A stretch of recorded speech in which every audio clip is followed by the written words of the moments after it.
Sigurado ka bang hindi napatay ni Brian si Robert? Oo, yun yung narinig ko kanina sa usapan. Palpak yung jowa mo. Malaking gulo to, Nay. Dapat kasi hindi na ako pumayag eh. Hindi naman kasi tayo mamamatay tao. Oo, gusto natin patahimikin si Robert, pero talaga ba? Sinakyan mo lang yung plano ng jowa mo? Eh, sindikato yun. Hindi naman tayo ganun klaseng tao. Huwag kang magpanik. Wala na tayong magagawa eh. Alam ko hindi tayo ganun kasing tao. Pero kailangan harapin na natin. Nangyari na eh.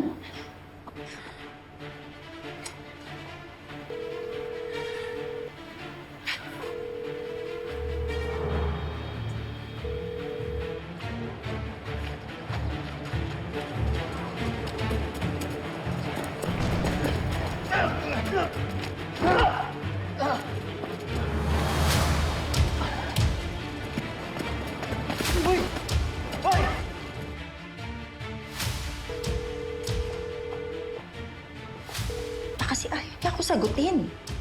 Wala na, pamakas na yun. Ang kinakatakot ko, Nay, paano kung mahuli siya? At ilaglag niya tayo, sabihin niya may kinalaman tayo sa nangyari. Nay, paano ako? Paano yung anak ko? Paano tayo? Hindi niya nga magagawa yun. Loyal yun sa akin. Sigurado ka ba? Paano kung hindi natin malusutan to? Buhay na buhay si Robert. Pero tayo, patay talaga tayo.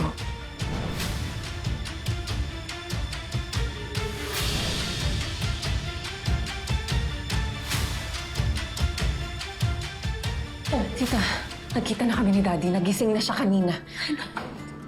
Salamat sa Diyos. Ako, nagkausap na kayo. Yeah, pero saglit lang kasi nawalan din siya ng malay kaagad eh. Siguro nga dun sa nangyari. But the doctors are with him right now and they're taking care of him and okay naman daw yung lagay niya. Sino ba kasi yung lalaking gumawa nito sa daddy mo? Alam mo, bakit siya pinagtangkaan? Hindi ko rin alam, hindi ko nakilala, tita. Ang bilis ng pangyayari kanina.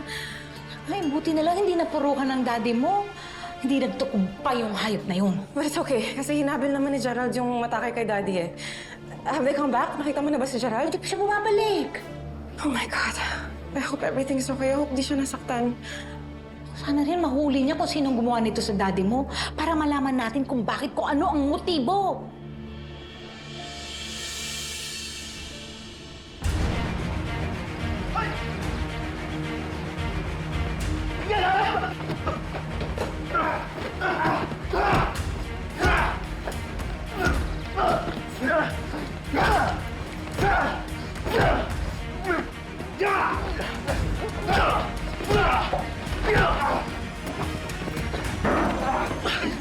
Sino nag-utos sa'yo patayin ng binang, ha?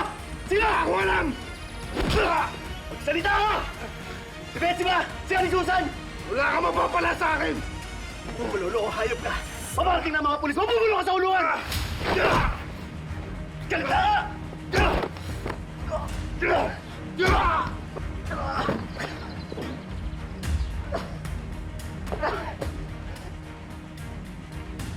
Tita, isa lang ang hinala ko kung sinong gumawa nito.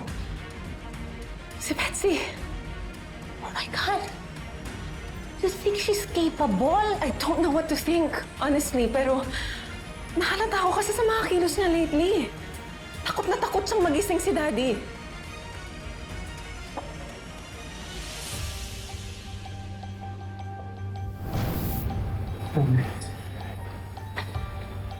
Bakit, Ted?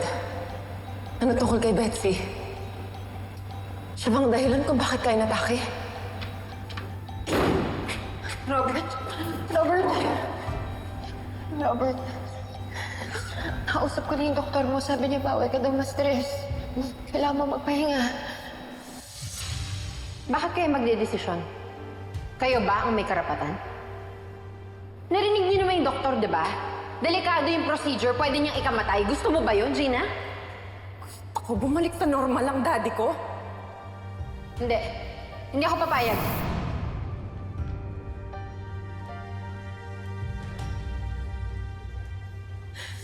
May tinatago si Betsy. May pinagtatakpan siya. Hindi kaya Ito yun? Kaya nga, huwag kang mag-alala at malalaman natin ang lahat ng ito sa daddy mo. Ngayong gising na siya, wala nang makakapigil para malaman natin ang lahat ng katotohanan.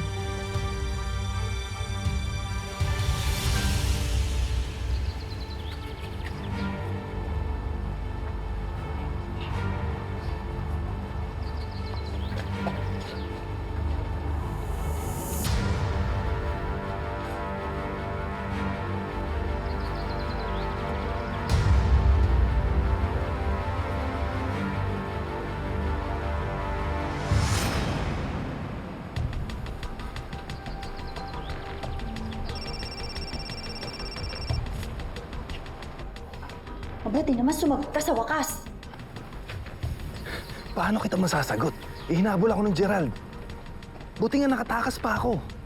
Sabi mo sa akin madali lang. Sabi mo kaya mo yung trabaho. Okay na sana. Kaso biglang nagising. Nagising yung Robert. Gising na si Robert. Oo, nakalaban pa nga yung hayop eh. Kaya hindi ko napatay. Hindi pwede to. Sigurado ako ipakukulong na nila tayo. Sige na, kaya tumakas na kayo dyan. Gawin nyo na yung napag-usapan natin. Saan kami pupunta? Kayong mag-alala, akong bahala. Tatawag ako sa inyo. Sige na, sige na.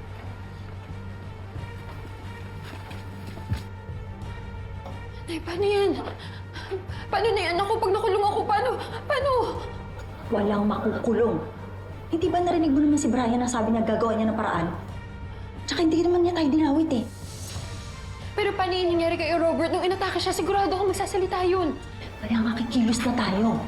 Habang hindi pa pumuputok ang issue, babalik tayo sa hotel. Mag-iimpake tayo, dadalhin natin lahat ng gamit na pwede natin dalhin.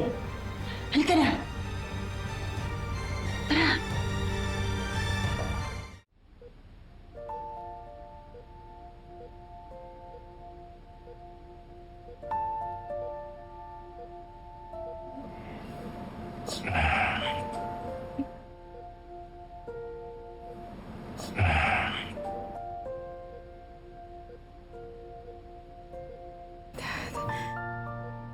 Ate Connie. Gina. Ay, Dad. Tagal ko nintay yung pagkakataon na to. Akala ko hindi mo tutupad. Dad, thank you. Thank you for coming back to us.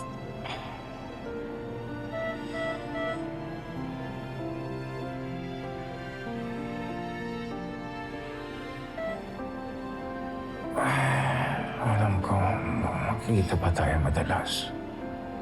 Gina. Hindi lang tayo nagkita dahil nagkaroon tayo ng konting tampuhan. But that's all in the past now. Sinabi ko naman sa kanya yung hindi mo siya matitiis.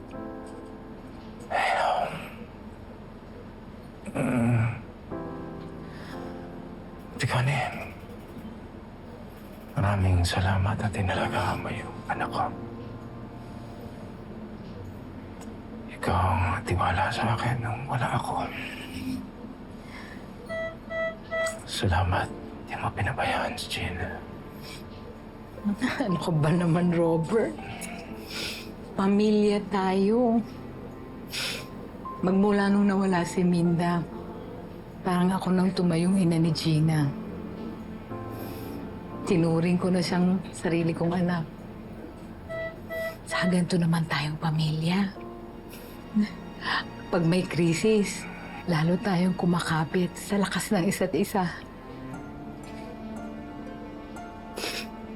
I'm so glad that you're here.